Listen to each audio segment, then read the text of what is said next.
Disclaimer, video ini hanya pendapat gue sendiri, opini gue sendiri. Jadi ditakutkannya gue adalah takutnya gue ada salah-salah ngomong atau mungkin dari sudut pendapat. Silakan aja komen di bawah karena ini cuman opini pribadi. Dan mohon maaf juga untuk audionya kalau misalnya ada terdengar suara fan atau kipas angin atau angin yang menggebu-gebu, itu karena mic-nya menghadap ke arah kanan, yang dimana arah kiri, ke arah kiri karena kipas anginnya ada di sebelah kiri. Terima kasih.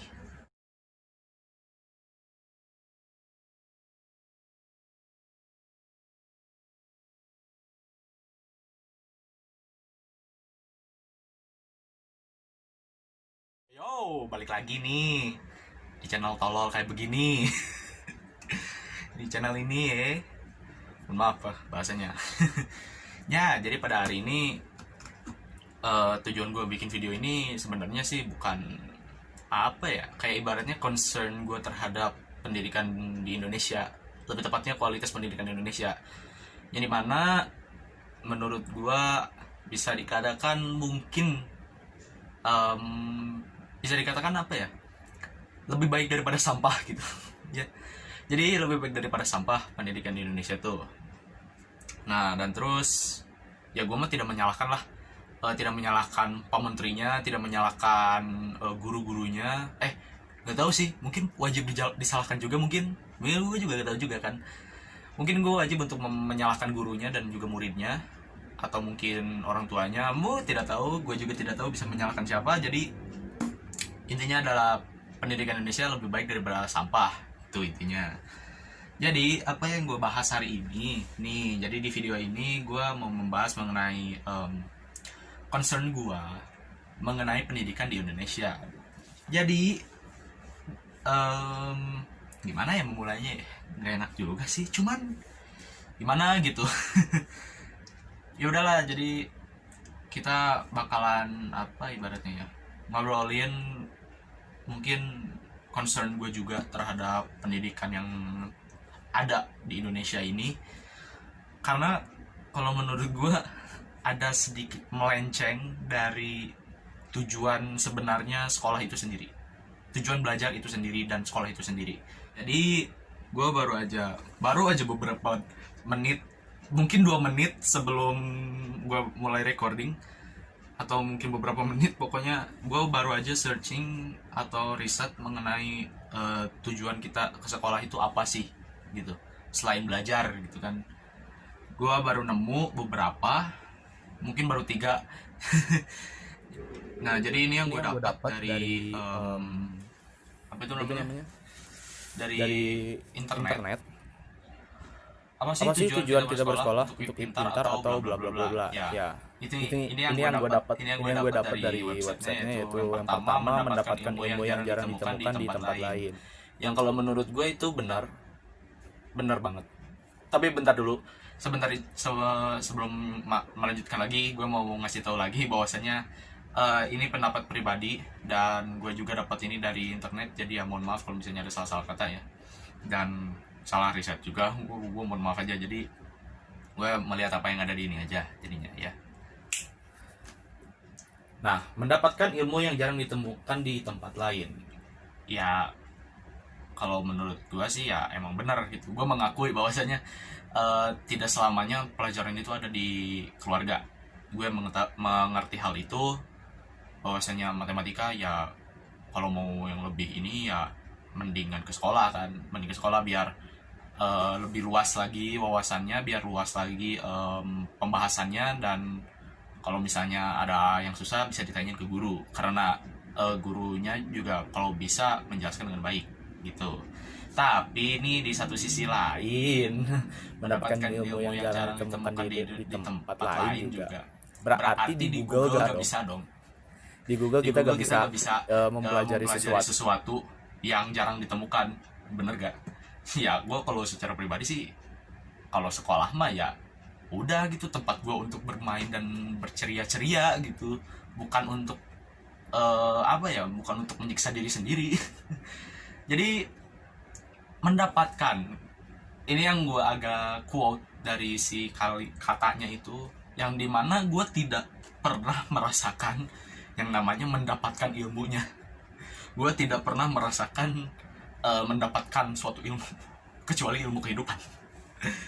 jujur aja gue kadang ada yang dapet, ada yang masuk berarti ke otak gue, ada yang kagak karena gue ngeresist untuk menerima itu semua. Jadi ya menurut gue ini agak gimana gitu sih, agak ambigu untuk gue. Kalau menurut gue gitu agak ambigu untuk si kata dan kalimatnya itu agak ambigu untuk gue. Mendapatkan jarang ditemukan di tempat lain, berarti di Google gak bisa dapat semuanya dong. Gitu jadi intinya. Itu yang pertama ya. Baru dari website pertama, nanti gue cari yang lain lagi. Ada yang lain. Sarana menemukan jati diri dan belajar bersosialisasi. Nah di sini gue agak melepaskan kata jati dirinya. Kenapa? Karena tidak selamanya lu menemukan jati diri lu di sekolah. Iya. Nggak selamanya di sekolah. Bisa aja jadi diri keluar selesai sekolah atau lagi bekerja. Pas lu lagi bekerja lu ini ternyata ininya gua nih, ini pas sama apa yang gue mau gitu. Belajar bersosialisasi itu mungkin itu yang paling benar, karena tujuan gue ke sekolah itu untuk mencari teman, bukan untuk mencari lawan. gitu. Oh iya, bentar dulu nih. Katanya belajar bersosialisasi. Kenapa harus ada kata persaingan? Bukannya dalam bersosialisasi itu tidak ada yang namanya persaingan. Ya gue nggak tahu juga gitu. Karena biasanya rata-rata kebanyakan guru ngomong kayak begitu. yang dimana bentar kalau bisa kita belajar bersosialisasi.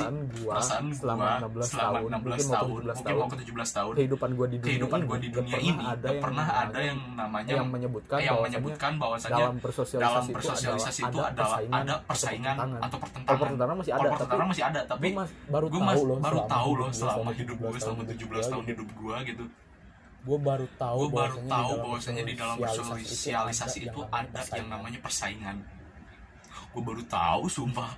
Biasanya persaingan itu adanya di perlombaan, di pertandingan, atau di basket misalnya. Kalau lebih spesifik itu di sepak bola, di balap mobil atau motor, di capsa atau dimanapun itu.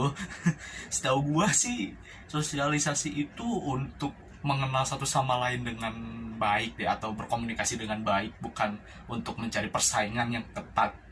Gue gak tahu juga sih, gue gak tahu, ini opini pribadi gue, mohon maaf nih. Nah, lanjut. Memaknai arti persaingan dan persahabatan. Memaknai arti persaingan. Bentar, kan baru aja gue ngomongin bahwasanya gak ada nih di dunia manapun, mungkin di planet Namek ada mungkin ya, gak ada yang namanya persaingan dalam suatu sosialisasi. Gue gak tahu itu juga, tapi yang pasti kalau lu bersosialisasi dengan orang lain jangan sampai ada persaingan, tapi lu harus memaknai arti persaingan. Lu gimana sih? Toh nih begini, anak kecil aja tahu, yang sering nonton bola juga tahu bahwasanya oh itu lagi bertanding, oh ini yang mau menang si ini, yang mau kalah gak tahu siapa, yang penting si ini mau menang. Anak kecil juga tahu, yang sering nonton bola, yang sering nonton basket tahu yang namanya persaingan. Gak belajar di sekolah juga tahu yang namanya persaingan. Gitu kalau menurut gua. Dah itu doang. Oh masih ada satu lagi. Tempat ditemukannya sebuah kebanggaan. Jujur aja nih, gue pernah melihat meme yang dimana gue yang capek, gue yang berusaha, gue yang berjuang, tapi piala dikasih ke sekolah. Ya which is bangganya ada untuk diri sendiri, yaitu pas lu berjuangnya. Dan mungkin bisa dikatakan berjuang itu nomor 1 dan piala itu nomor 2. Tapi nih, untuk mengingatnya kan lu butuh yang namanya piagam atau piala lah, katakan kalau udah gede banget tuh, piala atau piagam untuk mengingat usaha itu. Tapi ini bajingannya ini adalah si piala dikasih ke sekolah, yang which is gue udah lumayan sakit juga sih sebenarnya gitu. Ya gue tahu bahwasanya piala itu cuma 1, ya mending disimpan di sekolah, tapi ya toh kita tuh juga punya kewenangan untuk memegang piala itu karena kita yang memperjuangkan piala itu bukannya sekolah mah cuma memfasilitasi kan, bukannya yang menyemangati. Memfasilitasi bukan menyemangati itu beda, itu hal yang udah beda banget, jauh malah. Mana sih? Nah ini baru ada yang setuju nih, gue nih, sekolah bukan soal menghafal. Jadi ini gue bakalan baca dulu. Kalau tujuan besarnya untuk menghafal semua materi pelajaran semalam, sekolah bukan soal menghafal supaya bisa cari kalau tujuan bersekolah hanya untuk mencari nilai bagus zaman sekarang banyak perusahaan semua juga materi pelajaran semalam, soal nilai dari jurusan menghafal. Yang terpenting mendapatkan nilai tinggi ialah mengerti bagaimana mengaplikasikan ilmu tersebut di dalam zaman sekarang banyak perusahaan yang juga mementingkan pengalaman, bukan hanya soal nilai dari jurusan menghafal. Yang terpenting mendapatkan nilai tinggi ialah mengerti bagaimana mengaplikasikan ilmu tersebut di dalam kehidupan sehari-hari, termasuk dunia kerja saat dimulai. Nah, di sini gue agak setuju nih, mohon maaf, gue agak setuju nih. Jadi begini. Kalau misalnya pelajaran itu yang wajib dihafal, kalau menurut gue nih, yang wajib dihafal, pendidikan agama Islam, bahasa Inggris, bahasa Indonesia. Kalau misalnya bahasa daerah ya bahasa daerah, terus olahraga, sama apa ya? Oh iya, kalau lu goblok, lu pelajari biologi, ya. Kalau lu makin tolol lagi, lu pelajari PKN, ya. Itu norma-normanya juga penting sebenarnya. Cuman ya ini gue masukin ke angka 7 karena tidak terlalu penting juga, karena kebanyakan orang gak punya norma sekarang. Nah, terus ada yang lebih on lagi, kalau lu mau, lu belajar yang namanya apa ya? Gak tau dah. Pokoknya ada pokoknya mah. Jadi gitu, Pak. Pendidikan agama Islam itu udah ibaratnya kewajiban lu untuk menghafal. Lu tanpa PAI nih, gue kasih tau aja, lu tanpa PAI lu gak bisa ngapa-ngapain, lu gak bisa ngapal dengan baik, lu gak bisa ngapa-ngapain intinya. Soalnya agama dulu baru yang lain. Kalau menurut prinsip hidup gue begitu, agama dulu baru yang lain, begitu, ya. Nah, habis itu lanjut. Gue masih ada satu lagi, ada 2 lagi. Kemudian, nah ini, gue habis search tadi juga beberapa menit yang lalu gue kasih tahu. Tanya ke Google, apa tujuan siswa belajar? Apa tujuan siswa belajar? Di sini gue dapet nih. Di sini gue dapet nih. Tapi gue belum buka. Sih. belum buka site-nya. Nah, tujuan belajar itu lebih baik. Nah, secara global dijelaskan lagi secara rinci tujuan belajar itu satu, terjadi mengadakan perubahan diri sendiri antara lain tingkah laku. Nah, dijelaskan lagi secara rinci tujuannya dari itu. buruk menjadi 1, baik, ya. Mengadakan perubahan dalam diri sendiri antara lain tingkah laku. Nih. Kedua, mengubah kebiasaan dari buruk menjadi baik. Ya, itu gimana ortunya juga sih sebenarnya. Jadi gimana ortunya juga dan gimana kitanya juga, apakah kita mau berubah atau enggak gitu. Bertujuan mengubah sikap positif dari negatif, sama yang awal, sama gue kasih tahu aja. Mengubah keterampilan. Ini gue mohon maaf nih, gue agak kurang setuju dengan ini. Karena apa? Salah satu alasannya adalah gue tidak percaya dengan keterampilan. Jujur, orang itu, kata orang kebanyakan, kita bakal terampil kalau kita biasa. Kalau menurut gue, lu bakal terampil kalau lu dibiasakan. Beda. Kalau lu nih, gue kasih tahu nih, di sini nih yang kalimat pertama gue adalah kita terampil kalau sudah biasa. Di sini kita terampil kalau dibiasakan. Udah beda loh. Kalau udah biasa dan dibiasakan. Kalau udah biasa berarti sudah lama. Kalau dibiasakan makin lama nantinya. Kayak ibaratnya kan di dan kan, kasih kalimatnya itu pakai di dan kan. Di itu berarti mau dibiasakan. Kalau udah biasa belum tentu mau. Begitu. Jadi intinya adalah kalau misalnya kalimatnya kalau udah biasa, lu bakal terampil kalau udah biasa. Berarti belum tentu mau, belum tentu enggak dong. Iya kan? Secara korelasi begitu, secara konteksnya begitu. Sementara kalau misalnya lu pakai kalimat terampil kalau dibiasakan, itu berarti ada kemungkinan lu mau. Tapi ada kemungkinan enggak juga dong. Tapi rata-rata memang mau. gimana sih gue ngomong. Ya jadi intinya lu terampil kalau dibiasakan, berarti ada niatan untuk mau bener-bener bisa hal itu. Misalnya lu mau bisa apa ya, misalnya mau bisa main bola, lu biasain, lu latihan baru bisa begitu bapak. Gitu. Nah ini yang terakhir yang agak tolol sih sebenarnya, bertujuan menambah pengetahuan dalam berbagai bidang ilmu. Ya begini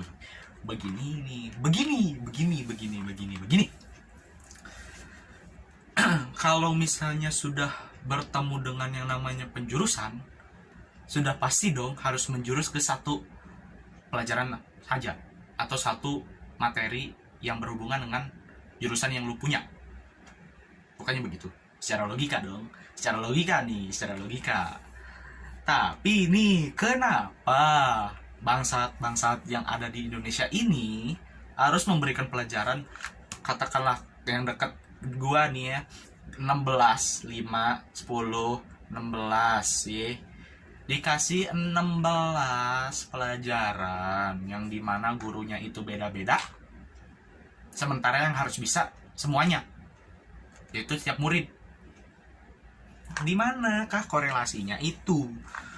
Berbagai bidang ilmu, gue kasih tahu aja nih ya. Berbagai bidang ilmu itu maksudnya adalah bidang ilmu kehidupan, bidang ilmu sosial, bidang ilmu speaking, listening, perhatiin, nah yang gitu, yang harusnya kita tambah gitu, ibarat itu tambah dan kita asah.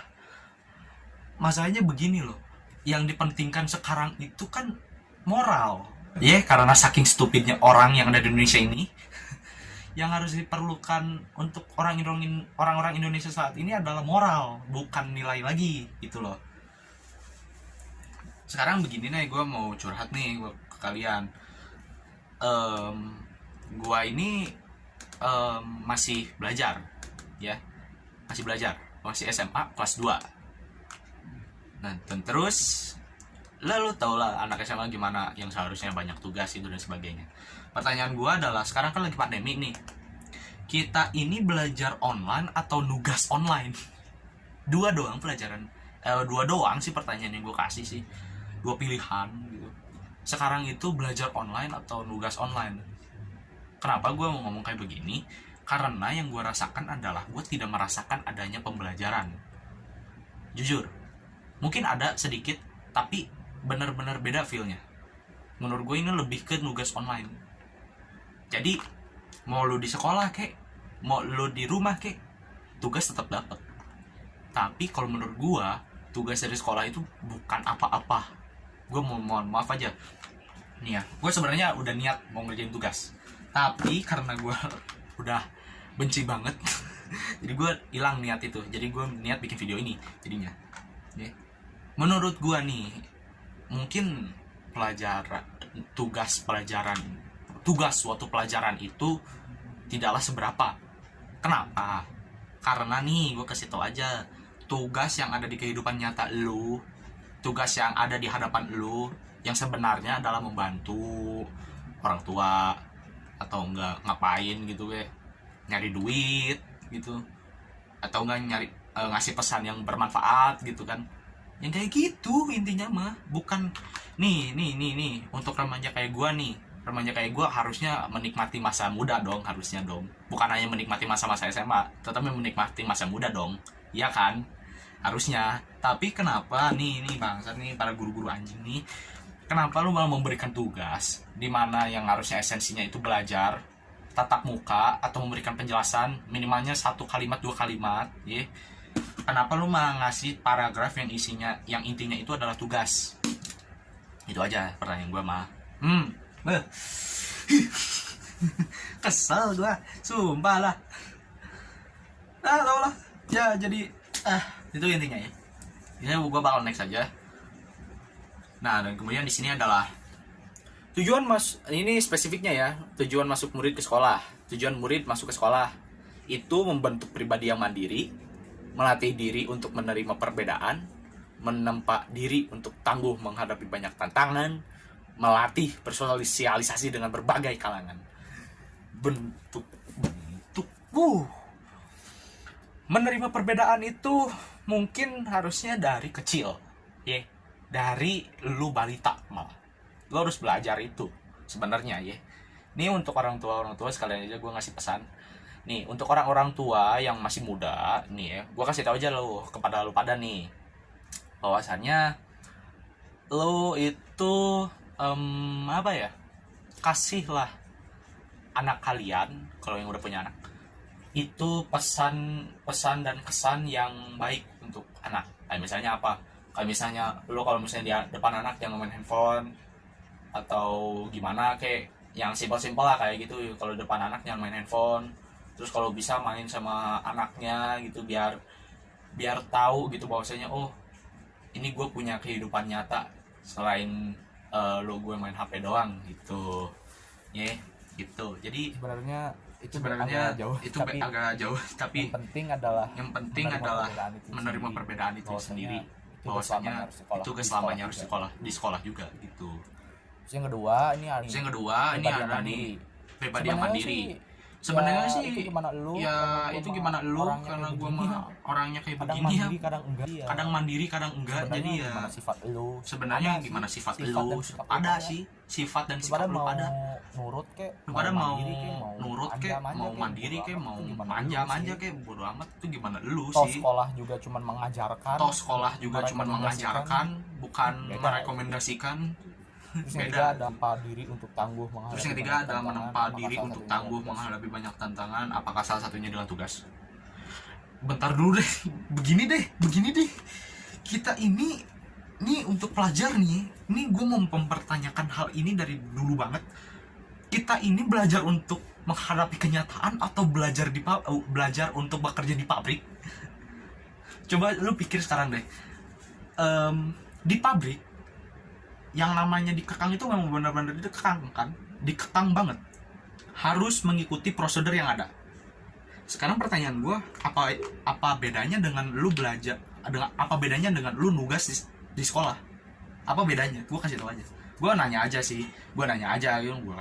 Gue nanya aja gitu. Apa sih kita ini belajar untuk menghadapi kenyataan dan mencari pekerjaan yang layak, atau kita itu memang didasarkan untuk bekerja di pabrik yang ada gitu?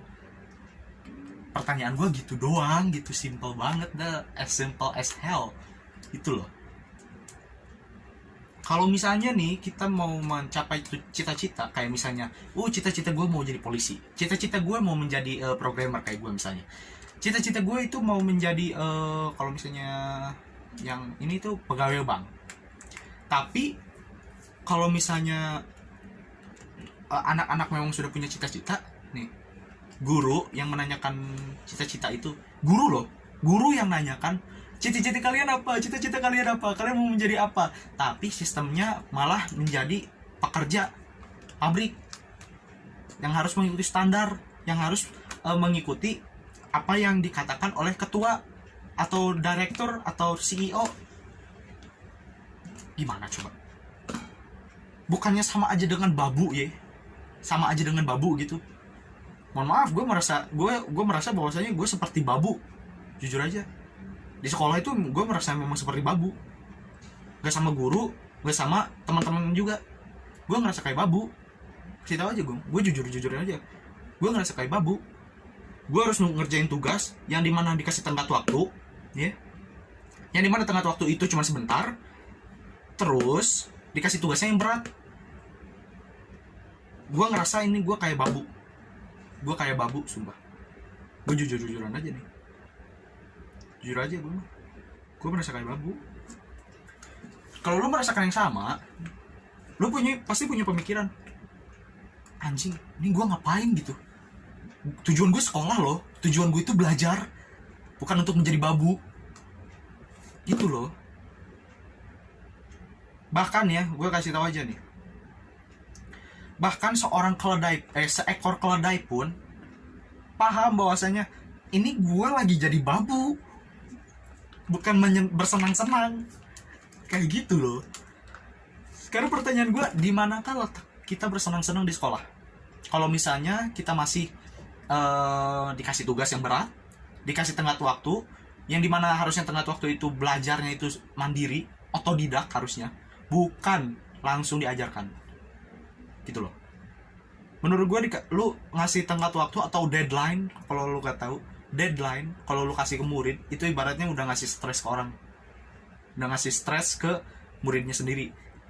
Secara logika kayak gitu dong.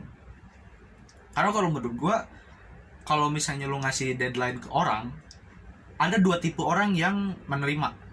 Satu nih, ada yang menerima dengan ikhlas, ada yang menerima tidak ikhlas. Okay. Jadi maksudnya gimana? Kalau misalnya tipikal lu dikasih deadline tapi lu menerimanya dengan ikhlas, berarti lu ada apa ya? Berarti lu harus berusaha supaya bisa mengejar waktu dan bisa untuk menjadi lebih baik lagi, alias lu berkembang. Kalau misalnya lu menerima dengan tidak ikhlas, ada kemungkinan lu itu kebalikan dari yang sebelumnya gitu, kebalikan dari sebelumnya, bahwasanya lu gak mau berkembang, lu maunya berkembang dengan cara sendiri, bukan dengan tenggat waktu begitu. Gua termasuk ke yang tidak ikhlas, mohon maaf aja nih, gua maunya berkembang dengan cara gue sendiri, bukan dengan tenggat waktu atau deadline. Karena gue bukan orang yang bisa mengejar waktu, man. Secara logika begini, kita itu hidup ada batas waktunya dong. Kita hidup maksimal katakanlah 65 tahun. 65 tahun itu adalah batas kita untuk hidup di dunia ini, yang which is cuma sebentar. Sementara kalau misalnya lu udah meninggal ke alam fana, ke surga atau neraka, itu pasti abadi, hidup lu kekal di sono. Yeah. Nah, dan terus kenapa gua gak punya intention untuk ngejar waktu? Karena gua bukan Tuhan. Gua bukan orang yang bisa mengejar waktu sampai misalnya nih gua ngejar waktu ini, gua jam segi misalnya nih, ini sekarang jam 1, jam 2 kurang 5 menit. Jadi misalnya nih jam 2 ini gua harus ngerjain ini, terus beres-beres harus minimal jam 5. Gimana tuh? Minimal maksimal jam 5 sore udah harus beres nih tugas. Gue itu juga punya yang namanya privasi, yang namanya kebahagiaan juga gue punya gitu. Bukan berarti gue harus mengerjakan tugas terus menerus. Kayak misalnya gue dikasih tugas, misalnya sekarang gue dikasih tugas matematika dan prakarya. Kalau misalnya gue harus ngerjain prakarya, berarti gue harus ngerjain selama 24 jam. Terus kalau misalnya gue matematika juga sama, harus 24 jam. Berarti gue udah menghabiskan waktu sekitar 48 jam hidup gue untuk hidup di dunia ini. 1 hari loh, 2 hari mungkin. Jadi begitu. Kalau misalnya intentionnya itu untuk deadline adalah mengejar waktu, berarti lu udah melupakan Tuhan gitu aja. Tuhan itu, nih gue kasih tahu filosofi yang bagus nih. Lu mengingat waktu, lu lupa segalanya. Lu mengingat uang, lu bakal lupa segalanya. Tapi kalau misalnya lu lupa sama Tuhan, dia juga bakal ngelupain lu selamanya. Gitu deh, gue mah. Ingetin nih, gue bakalan kasih di template-nya di sini nih, template word-nya. Lu nginget waktu, lu lupa segalanya. Lu nginget duit juga lupa semuanya. Tapi kalau lu inget sama Tuhan, lu bakal inget segalanya. Dia bakal kasih lu segalanya juga. Gitu. Jadi gimana ya nih, Pak, Bu, untuk Bapak Ibu guru yang terhormat, tolong ganti esensi kalian yang harusnya memberi tugas yang tidak penting. Kayak misalnya gua anak bahasa nih, gua anak bahasa, terus dikasih tugas geografi yang sama kayak anak IPS, terus dikasih tugas prakarya yang sama kayak kelas tata boga, terus lu dikasih tugas matematika yang susahnya minta ampun kalau menurut gua kayak anak IPA. Udah, please gak usah nyari esensi itu, karena esensi kami adalah anak bahasa, bukan anak IPA, IPS, atau SMK. Gak peduli dengan apapun itu, jangan kasih tugas yang esensinya lebih dari kelas bahasa. Kita anak kelas bahasa, bukan anak MIPA, bukan anak MIPS, anak IPS, bukan. Kita anak bahasa. Sekarang 15 pelajaran harus kami tempuh, harus kami hadapi. oleh satu otak, yang dimana mungkin saya tahu otak itu bisa menyimpan seluruh memori, seluruh pelajaran, tapi enggak semua orang punya hal seperti itu, tidak punya kemampuan seperti itu. Saya suka di pelajaran bahasa Inggris, belum tentu suka juga ke matematika. Saya suka dengan pelajaran yang namanya IPA, tapi tidak suka dengan yang namanya kimia, fisika, dan biologi. Saya hanya suka dasar-dasarnya, tidak suka dengan spesifikasinya. Secara spesifik saya tidak suka. Jadi tolong untuk anak guru ataupun guru yang nonton, tolong nih, gue minta tolong nih, gue bakal pakai gue aja dia. Gue minta tolong kepada lu pada, mungkin kesannya nggak sopan, gak usah ngasih tugas lagi. Kalau misalnya memang base-nya adalah nilai untuk naik, itu adalah satu hal yang sangat-sangatlah bodoh, dan satu hal yang orang tidak punya otak pun sangat menyadari bahwasanya itu hal yang salah. Orang gila pun tahu nilai itu bukan segalanya. Yang penting dia bisa menyampaikan sesuatu dengan cara dia, bukan dengan cara yang ditentukan. Gitu. Ya. Yeah. Gue masih kesel sumpah. Untuk anak guru, untuk guru intinya jangan pernah lu kasih lagi tugas kepada anak-anak yang esensinya bukan esensi kalian. Kalian guru IPS misalnya, jangan kasih tugas yang berat untuk tugas IPS kepada anak bahasa. Kalian guru MIPA, jurusan MIPA, jangan kasih tugas yang berat-berat mengenai IPA kepada anak bahasa. Untuk guru bahasa, silahkan saja kasih tugas yang berat untuk bahasa, karena esensi kami adalah bahasa, kelas bahasa, bukan campuran ganda. Yeah. Gitu aja saya mah, simpel kan hidup saya mah. Jadi jangan pernah ngasih tugas yang berat lah. Katanya sekolah itu harus dibawa ceria, harus dibawa happy, harus dibawa senang. Tapi kalau misalnya anaknya stres karena kebanyakan pelajaran gimana? 15 pelajaran loh, 15 itu udah termasuk banyak banget. Toh gua juga mempelajari bahasa Inggris aja udah ribetnya setengah mampus, apalagi 15 pelajaran. Dan di antara 15 pelajaran itu ada beberapa yang gua gak suka. Matematika salah satunya, geografi, gue jujur aja, prakarya, seni budaya, PKN gitu. Gak perlu gue kasih alasannya karena itu gak penting juga. Jadi ya gitulah. Nih gue gak tau ada quotes atau enggak ya, gue ada temen untuk membuat quotes juga. Tapi ya mungkin ini pesan gue adalah, balik lagi, jangan lu kasih tugas yang menurut murid gak bisa dikerjain dan menurut lu gak bisa dikerjain. Jangan ngasih pernyataan bahwasanya tiap individu harus beda, atau harus ngerjain tiap individu alias satu orang doang tanpa ngerti yang namanya kerjasama. Gitu. Udah intinya gitu. Oh iya, gue baru ingat. Bukannya sekolah itu juga untuk menumbuhkan rasa kerjasama ya? Kalau misalnya gurunya ngomong setiap individu harus berbeda pendapatnya, setiap individu harus mengerjakan. Jadi di manakah esensi yang namanya kerjasama itu atau co-op? Di manakah esensinya? Gue mempertanyakan keadaan itu, hey. Gue mempertanyakan keadaan di manakah itu? Hah? Gimana sih? Satu doang nih. Satu doang gue. Udah cukup. Ya itulah intinya mah. Udah capek gue. Udah jam 2 ini. Jam 2 siang. Udah gue malas. Udah kesini makin di sana udah keluar unek-unek gue. Gue pakai aja platform YouTube untuk mengeluarkan unek-unek gue. Jadi udahlah, intinya gitu. Ya intinya itu aja. Video kali ini gue beresin sampai di sini. Makasih yang udah nonton. Dislike aja kalau gak suka, di like aja kalau suka, di share kalau misalnya lu memang minat untuk ngasih pelajaran ini, karena ini untuk semua pelajar di Indonesia. Terima kasih yang udah nonton.